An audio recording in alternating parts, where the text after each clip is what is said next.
अस्सलाम वालेकुम गाइज़, कैसे हैं जी? खैरियत से होंगे।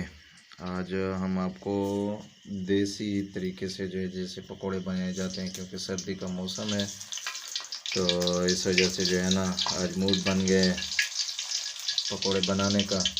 तो ये है जी, बेसन तैयार हो गया है और ये है आलू, इसमें मिर्च भी साथ डालेंगे और ये जो है साथ इसकी पकाई भी करेंगे। तो देखते हैं और वीडियो के साथ साथ रहना है और साथ देखना भी है कि कैसे बनते हैं। गाइस देखें, ये तैयार हो रहे हैं। बस अगर आपने खाना है तो आ जाएं साथ में।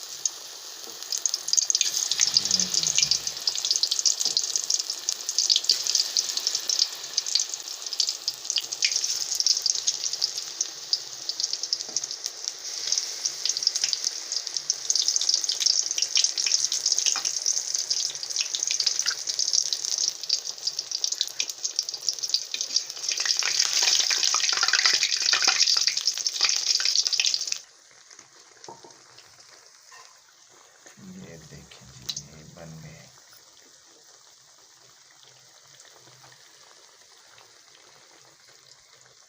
ये गाइस देखें, तैयार हो गए हैं बिल्कुल। अभी इसको हम जो है ना खाएंगे।